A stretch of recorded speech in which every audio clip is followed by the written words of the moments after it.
We're here at the Buzz Centre at Bio Congress this year, and I'm Naomi Stevens. I work with CropScience in market acceptance, and I'm very excited to be joined here with Dr. Catherine Woteki, and she's from the USDA, and we're going to have a chat about today's Leadership Summit, which Kathy is our keynote speaker for, and we're just going to have a few questions, and you can actually follow us online on IMBiotech on Twitter, so look forward to your questions. Okay, so Kathy, I'm actually going to start with some questions about women in leadership and women in agriculture in particular. So I'm really interested in what was your journey into your position at the moment? Well, my journey into agriculture actually started in graduate school.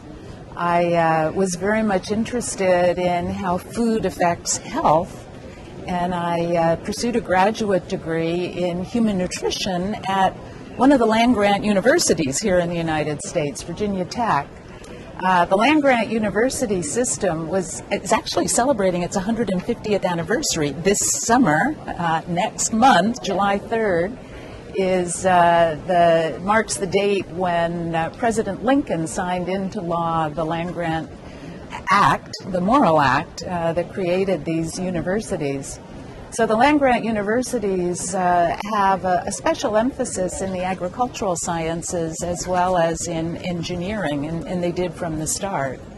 So being at a land-grant university, interested in food and health, I had my first interactions with agriculture when I took some courses in animal physiology and biochemistry in the animal science department. And then over the years, because of that interest in how food affects health, I did quite a bit of research on diarrheal diseases and the interrelationship between nutritional status and susceptibility to diarrheal diseases, and also how they in turn affect nutritional status. That led me into interest in agricultural systems and how to improve the safety of agricultural systems. And here I am with this portfolio of research now at the Department of Agriculture. Wow, so what would you say you're most passionate about?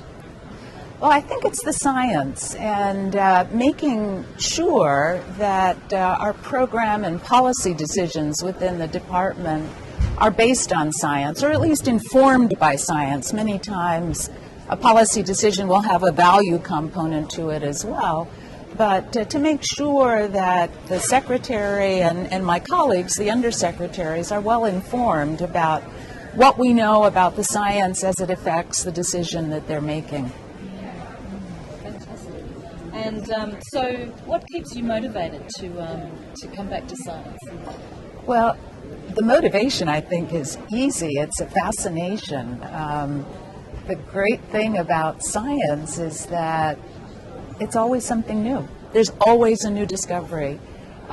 Sometimes things that we thought were the case, new experiments show us that was indeed not the case. So there's always something new, and there's always also the products that go into the marketplace that are the results of our investment in science. So seeing that payoff either in new products or in increased safety for the consumer is also something that keeps me motivated about the science. So it's both the newness, the constant newness, and also to seeing the benefits to society. And do you think, just following on that idea of benefits for society and new things in science, are we doing a good enough job to communicate the benefits? And are the consumers, is society feeling that there are benefits there? Well, Naomi, that is the question. We're very much concerned that interest, certainly in the United States, in science among our students isn't as high as I would like to see it, and as many other leaders in science would like to see it. I'm constantly being told by the major companies, whether they're in the foods area or in the biotech area, there's a demand for students at the bachelor's, master's, and PhD levels with training in science, and also with what they call the soft skills, the ability to work in teams, the ability to communicate. So there certainly is a demand for well-trained science students graduating and going out into the marketplace. So I think, to your question, we're not doing as good a job as we could be. And certainly President Obama has made it a priority for his administration to stimulate the training of teachers who are going to be going back into elementary and high school classrooms and stimulating that interest in science. But I do a lot of talking with students. I visit a lot of university campuses. I try to meet with both elementary and high school students when I'm outside of Washington and in a community, and to encourage them to study science, and also particularly the agricultural disciplines, animal science and horticulture and agronomy, plant pathology, entomology, because they're really good jobs in these areas. And there's also a real meaningful career that you have from contributing to new products, new crops, new ways of doing agriculture that's going to be sustainable. So, it's a really meaningful career. Yes, I can agree to that. Yeah. Absolutely. And so what happens then with work-life balance? Have you got any secrets that you can share with us as to how you could make it work, being such a busy person? Well, you must have some of the same issues yourself. No matter where I have worked, I've been an academic. I spent 5 years working also in a company, but most of my career has been as a scientist in government. And work-life balance is a challenge in all occupations and with all women that I've met, no matter whether it was private sector or academia or government. My own way of dealing with it is to exercise, first of all. I was up early this morning, took a 30-minute walk, and also to have something that you really enjoy doing that takes you completely away from whether it's your work concerns or your family concerns. And for me, that's music.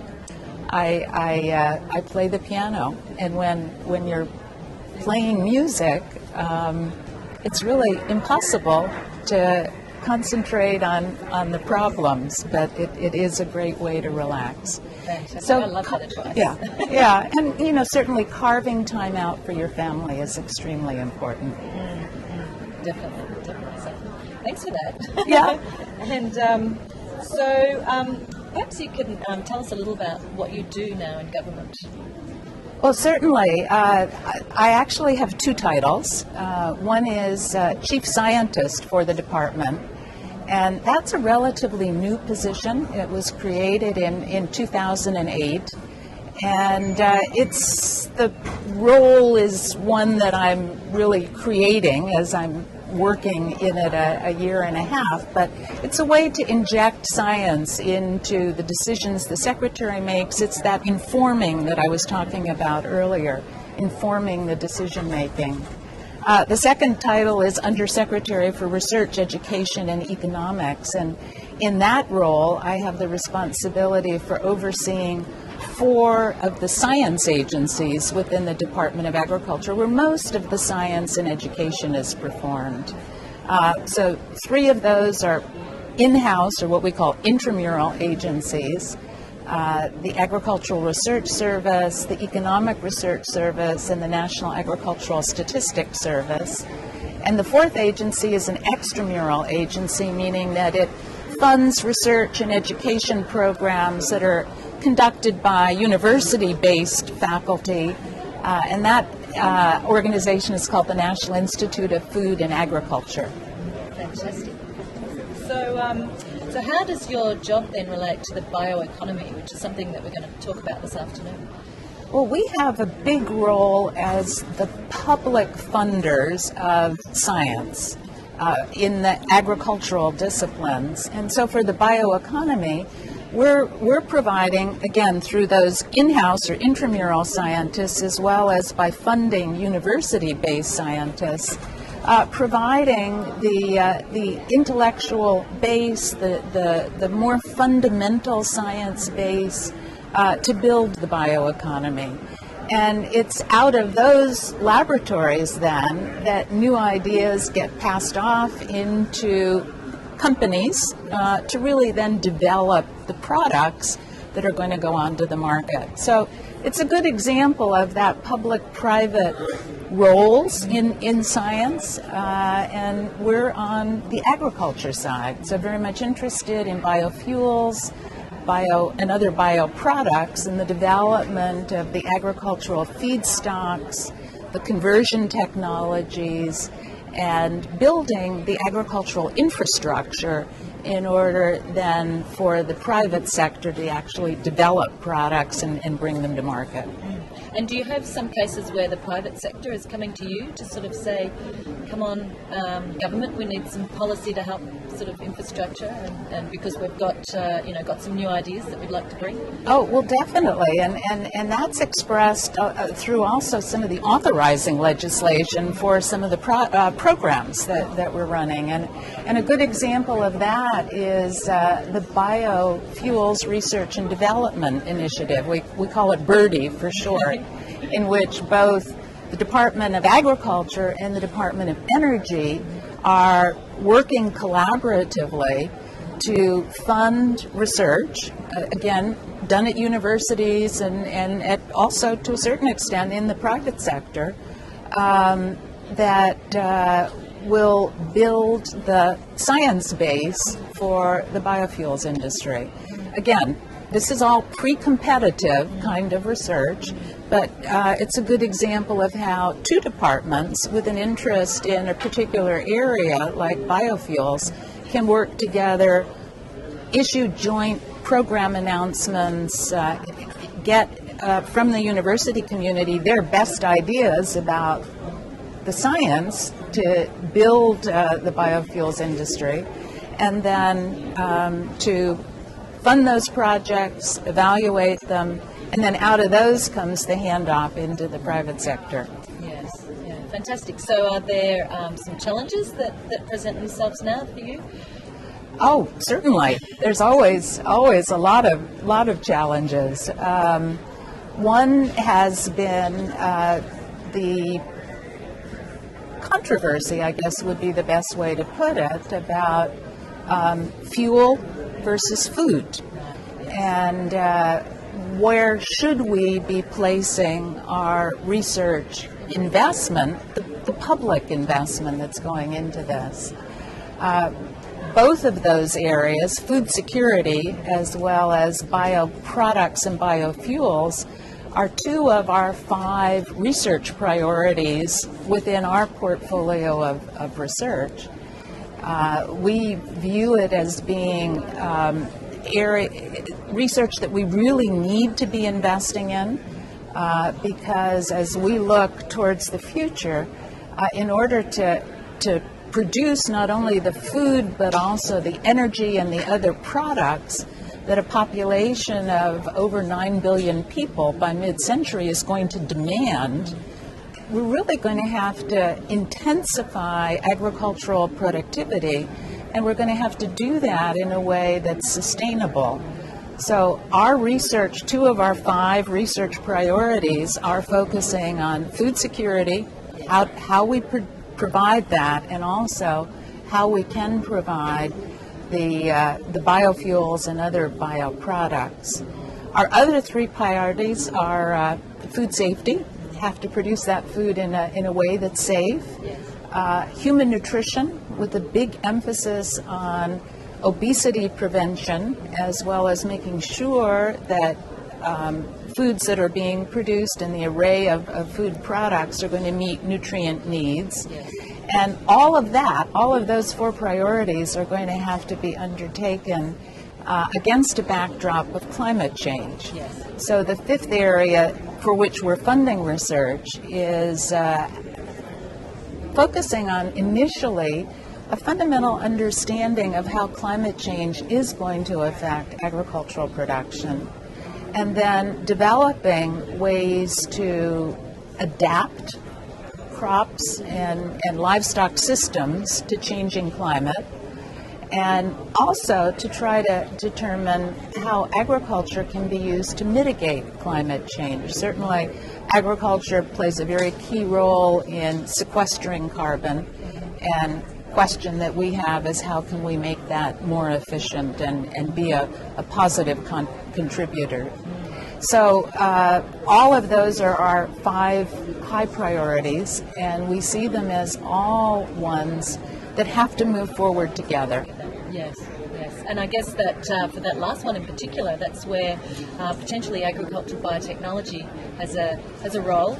And yeah. Well, I see agricultural biotechnology actually has a role in all of those. Of course. Right, because, from my perspective, agricultural biotechnology is not just genetic engineering of crops or of livestock. It also is an array of tools that can help to inform the way that animals are selected for breeding, or even to inform conventional crops or even organic crops.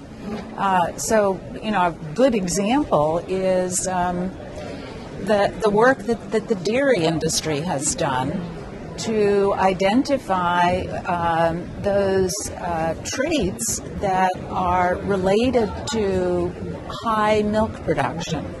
And out of that research, it's been going on for generations, out of that research now, but with the new biotechnologies, we have produced a SNP chip that we call the bovine 50 chip that allows dairy farmers to identify calves that are going to be high producers and sires that are going to produce progeny who will be high producers, and to select then those cows that are going to go into their herds and those that will be culled.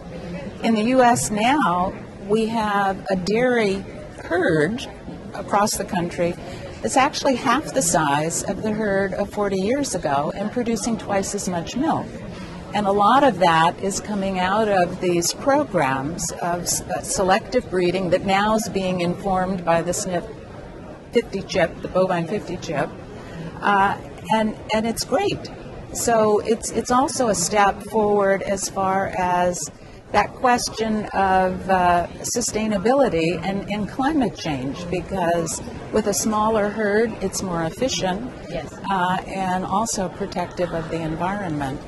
And also, biotechnology is very helpful in the new approaches that we have for crop breeding to inform using marker-assisted selection and some of the other techniques. The traditional crop breeding. So biotechnology has, to me, a very wide definition, and a lot of applications that the public really doesn't know very much about. Yes, certainly our breeders' toolbox has become much broader and wider, and there's a large amount of bioinformatics involved as well. To crunch all that data and do something different with it. To do things more efficiently. So. Which is another big issue, that the big data that we have now and how to provide access to that. Yes, fantastic. So would there be any suggestions you could have for private industry and government to work on particular things together and work more closely and addressing some of these challenges and opportunities? Well, certainly. One of the ways is that we do consultations with scientific societies. We do consultations broadly with the scientific community. We do consultations with farmers' organizations that represent crop and livestock interests. And we also do consultations with private sector about what should be the research priorities that our programs are addressing. So one of the things is to keep open that discussion. Certainly from the public investment side, we want to make sure that our dollars are going to what, first of all, are going to be, excellent science, but also useful science that's going to inform what are going to be the next generation of products, and also a line that the private sector is taking that's going to go towards those 5 priorities that I talked to, as far as sustainable intensification of agriculture, safe, nutritious food, and meeting what we see is going to be an increase in pests and diseases that are being driven by climate change. So we need to make sure that the path of our research with the limited resources that we have is going to be addressing those major challenges. So we've got a lot of opportunity then for collaborations, and the public-private partnerships now, I think, are quite a topic for our discussion this afternoon. Do you see any challenges for those types of collaborations moving forward? I think public-private partnerships have got a big place in the future of our science. They already do. There are a variety of different ways that we can enter into these partnerships. We have opportunities for what are called CRADAs, Cooperative Research and Development Agreements, where our intramural scientists work directly with scientists in a company on a specific research project.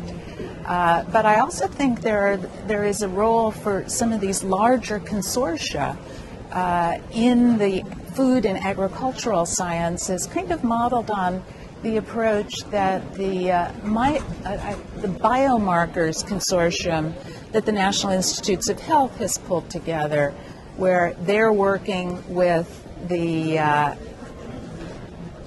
scientists in the pharmaceutical industry to identify biomarkers of disease risk. So they're in a large consortium. So for agriculture, I think there are opportunities to build those kinds of public-private partnerships that we don't have yet. So you think we need some more? I think the challenges that we have are so large that we need to really be open and thinking about how we can collectively be working together in addressing those challenges. You're right. So we can't individually achieve them on our own. So the collaboration. Exactly. Yeah. Exactly. So fantastic. Well, we've got a few questions that have come in from the World Wide Web, and I'm going to ask you some of these. Okay. I've got two questions so far, but and this one I believe is from Paul on Twitter. What is the USDA priority for CropScience to keep food supply accessible for Americans? I, a little bit earlier, was talking about the major priorities that we have within our research program. And certainly this one, with respect to crop science, is nested within the food security, domestic and international priority that I was talking about. Within that priority, we have major attention to crops, as well as to livestock. And the question that they're addressing, the overall question, is how can we sustainably intensify crop production and livestock production in what are agricultural systems that will be long-term sustainable. So that's where we're addressing that. But it's also threaded through the food safety and the human nutrition question, or priorities, and also in the bioproducts and in the adaptation to climate change. So throughout those crop science is also considered. For example, in the human nutrition priority, with the changes that might be introduced because of the focus on intensification of agricultural production, we want to make sure that the nutrient composition of resultant new varieties of crops is maintained or even enhanced. So that's why I said, that there's that thread of attention that runs through all of the priorities to crop science. And just for reference, what is considered sort of short term and what is long term in your perspective? Because I think everyone has a different scale, perhaps. Yes. From a plant breeder side, short term or regular term is at least 10 years. Yes. So what's your definition of long term? Well, I have to admit, from my vantage point, again, being chief scientist for the department, I'm looking at 50 years, because my concern is how do we get from where we are now to where we need to be at mid-century, because the research programs that we have going down the path now, as you said, for some new crop varieties, we're looking at a minimum of a 5 to 10 year time horizon.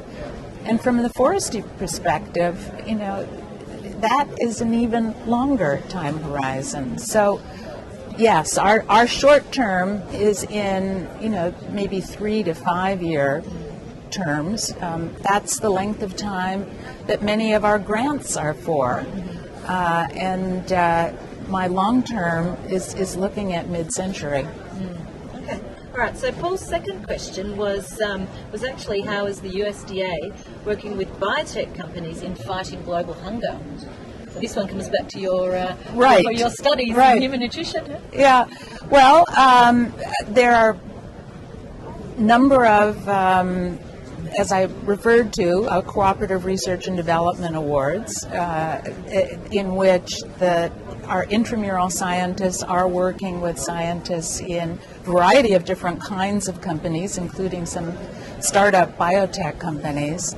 I think the better answer, though, and actually is what we were talking about earlier, in working with companies and setting the long-term research course, in which the biotech industry is one of several different voices that we consult and listen to as we're developing our research priorities overall in the directions for the research programs.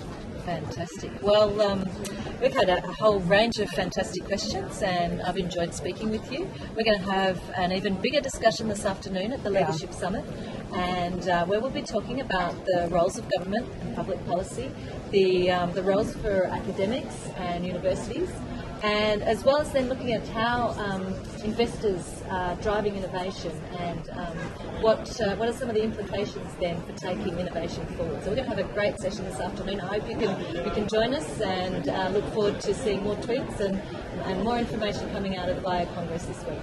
Thank you, Naomi. Thank you.